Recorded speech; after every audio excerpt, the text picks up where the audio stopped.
Good afternoon, dear friends. So, without wasting much time, I will directly move on to the topic of mine today, which is approach to headache, especially for non-neurologists, because headache being a very common condition, and it frequently gives headache to even consultants while dealing with headache, because very difficult to sometimes diagnose and treat. So, next slide, please. Yeah. So why do we uh, discussing the topic of headache today? Please go ahead. Yeah. So just for the sake of comparison, how common chronic headache is. If diabetes prevalence uh, in one study of US was 6%, in the same small cohort of patients, the chronic headache uh, prevalence was 12%. So this is just about a chronic headache. Baki, if we consider headache at least 1 to 2 times or 3 times in lifetime, the number is still way higher than this. Next, uh, so at least a few episodes of headache, it is the answer would be yes in around 90% of the men and 95% of women in their lifetime. This was a study done after 60 years of age that have they ever had frequent headaches which were benign or subsecondary cause. The answer was yes for most of the people. So I'm sure even one third of people in the audience would be able to relate to this symptom. So the clinching point, the gold standard for confirmation of the diagnosis would be a good, careful history and a good, simple neurological examination. And MRI is only required in very few number of cases. Next, please. So I basically start with just classifying the headache. When we approach a case of headache, there are only two questions in mind. One question is it a simple benign headache? And second thing, if not benign, is there any serious cause of the headache? And how do I know if there is a serious cause of headache? And when should I act on investigating it further? So I'll be answering only these two basic questions.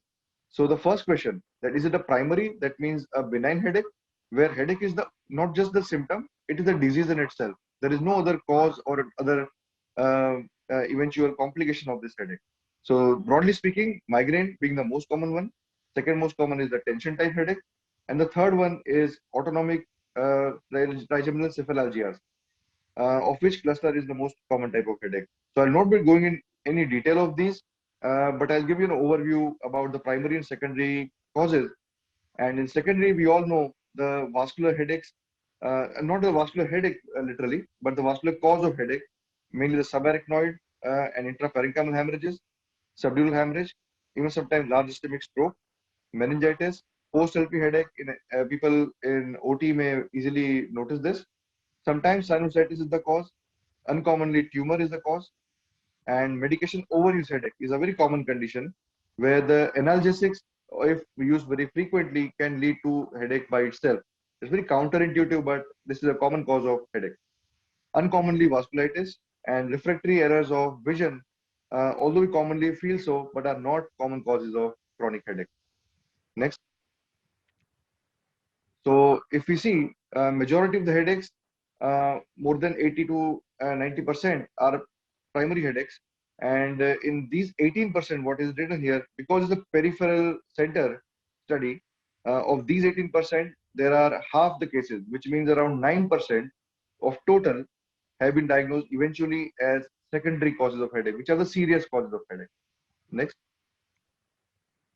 So how do we go in the mental algorithm? So we have a careful history and examination. And after that, mainly we screen for the red flags, which I'll discuss later on. If we find any red flag, that means the secondary cause of headache, we evaluate. If not, we just identify which is the type of primary headache and we treat accordingly and reassure the patient that nothing to worry about. In the primary causes, if the duration is less than 4 hours of a single episode of headache, it is generally a trigeminal autonomic cephalalgia. If it is duration more than 4 hours of a single episode, every time or most of the time, then it is commonly a migraine or tension type headache. So this is a very simplified, oversimplified version of routine algorithm. Next. And if the duration is more than 4 hours, again, this is a very repetition of the previous one. Next. So I'll just mention the criteria of migraine. So we don't need to go by the criteria. I'll just describe a common history of a migrainous patient. The patient will have throbbing type of headache, sometimes on the left half, sometimes the right half, since many years. His or her mother or father would have had histories of headache. The headache is aggravated by any noise or going out in sun, having late meals, skipping meals. Any mental or physical stress, dehydration would be common precipitates of the headache.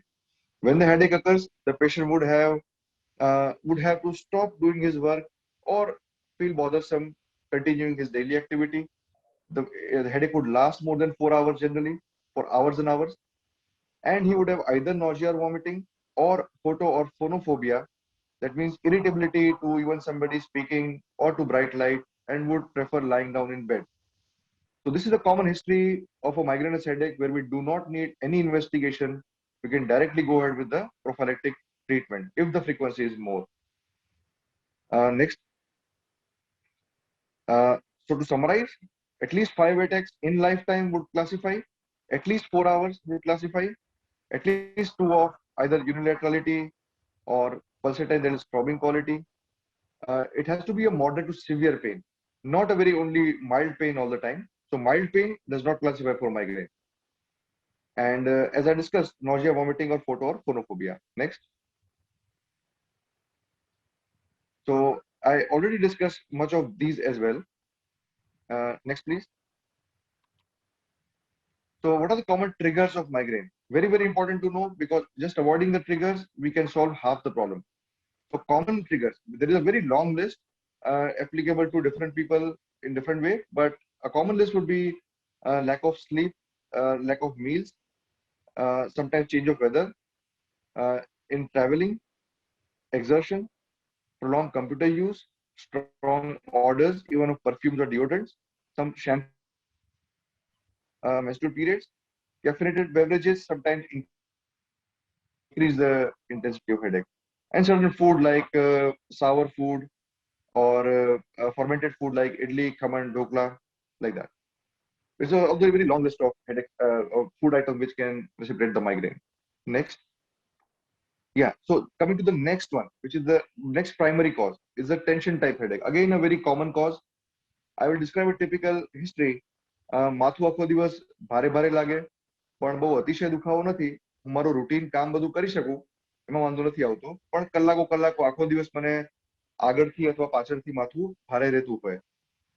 So, medically speaking, it is a mild type of headache. Unlike migraine, which is moderate to severe, this is a mild one. It does not hamper the daily routine activities.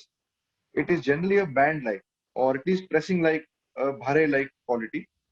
It is commonly bilateral and generalized or holocranial-like headache, and there are no nausea or vomiting associated with it. Photo or phonophobia sometimes can be present. So again, if this history is present in many months or years, again, no investigation is required for this.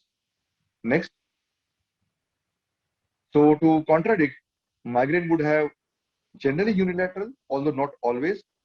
TTH, definitely always bilateral. Neck pain present in migraine.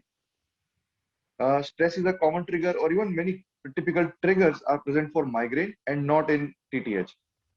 So uh, TTH, we can call it as featureless migraine, because there are no specific features of headache, and that would be not actually migraine but a TTH. Next.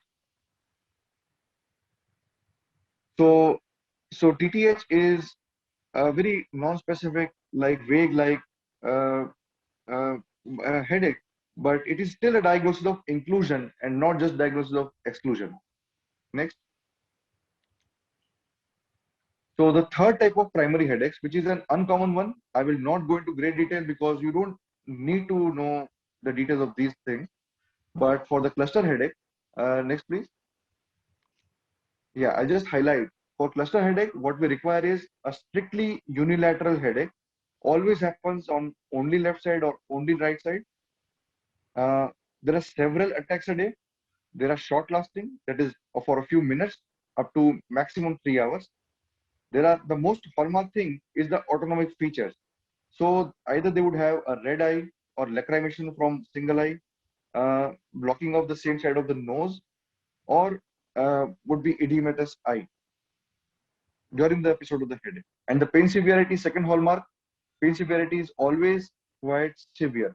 So these patients do not manage at home. They do come to the OPD of a physician or a neurophysician. The severity is never moderate, unlike migraine. Next, next please, next slide. Yeah, so very, very important slide. I think the most important slide of the day is these red flag signs, what we need to identify in the history examination. So a first headache ever in life or the worst headache of life should always be investigated. Any change of pattern, પેલા મને થ્રોબિંગ headache થતું હતું, હવે મને ભારે લાગે છે અથવા માથું ફાટતું એવું લાગે છે, change of character of the headache needs to be investigated. New onset of headache after 60 years of age needs to be investigated. Associated immunocompromised state, pregnancy, or constitutional features like weight loss, anorexia, fever always needs investigation because migraine will never have constitutional features. Examination, papilledema, third nerve palsy, ataxia, hemiparesis, or drowsiness, confusional state, seizure, or neck rigidity definitely requires investigation because primary headaches will never have any of these. Next. So the last slide, what we need to evaluate.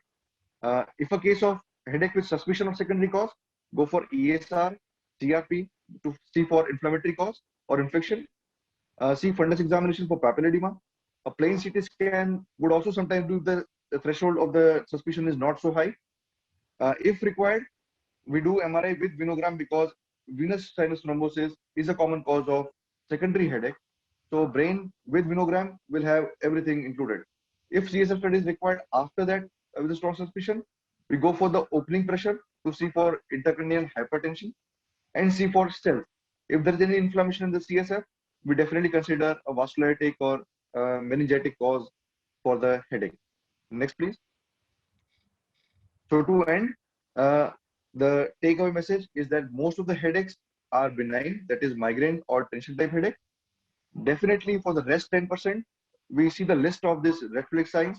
If the answer to all red flag signs is no, then we can assure the patient that he does not need to worry. So we should classify the primary headache for the treatment into migrainous headache or TTS-like headache. And the diagnostic criteria we should always keep in mind. There can always be a very good guide for inclusivity rather than just exclusivity. Thank you so much.